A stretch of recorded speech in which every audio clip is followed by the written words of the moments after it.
let's get into some game previews, walkthrough time.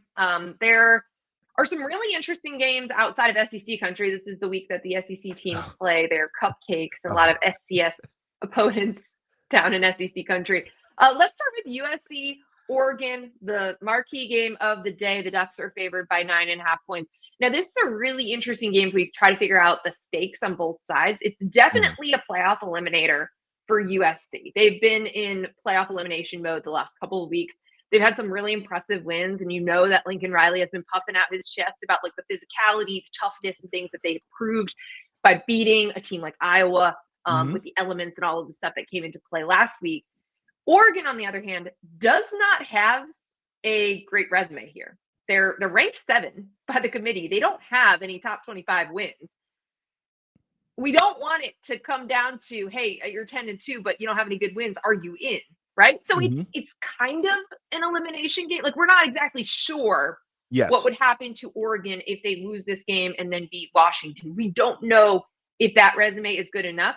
So I think it's an eliminator. It's like a quasi-eliminator. It's a big, big game for Oregon. And I think this is also like a fascinating game because of these two offenses, the way that they play, the styles, the pressure that Jaden Maiava in the pass game puts on Oregon. But Oregon has been really, really good against big plays.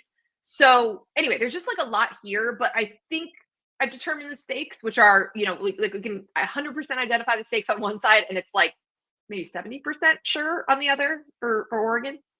Yeah, I think I don't know. It feels like an eliminator for both of them. To your point, we know it is on one side and we're just not there on the other, but it's going to be a really intriguing matchup. And you mentioned the Oregon defense and what they do against explosive pass games, and we know what Jay Maiava and Mekhi Lemon, Jacoby Lane, and all those guys can do for USC. I mean, it is potent. I think the intriguing matchup to me is, once again, USC. Can you run the football? Is this a game where you can lean into what makes your offense great, which is running the football when you need to be able to set up the idea that you can have the explosive pass game. You can create the one-on-ones in the back end.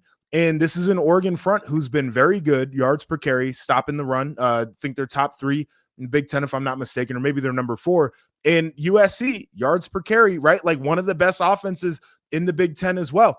And so I think this Oregon defense, USC offense is probably the matchup to me that decides the game. I've seen moments of USC looking better on defense, but they're certainly not great. They're a better defense than before, but they're not great.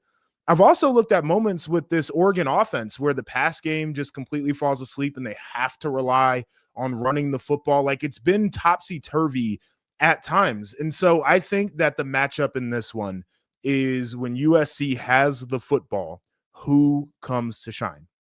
Yeah, I think that's a great point because I'm more confident, like you just said, about, you know, hey, when the passing game has been a little non-existent for Oregon, the run game does show up. And that's been the case when DeCorian Moore out and, you know, the guys different banged up in the pass game with Kenyon Sadiq and some of the other elements there. So they can run the ball. USC has really struggled to stop other teams from running the ball. So, like, I feel confident when Oregon has the ball, even when they've had their ups and downs. I really think it's strength on strength here of a defense really good at limiting the big plays and an offense that lives in them in the pass game. No doubt. Very excited for this one. You want to make a pick here? Yeah. I'm going to pick Oregon to win it, but I think USC covers. Okay. I'm going to hold mine for one of my underdog picks here as well.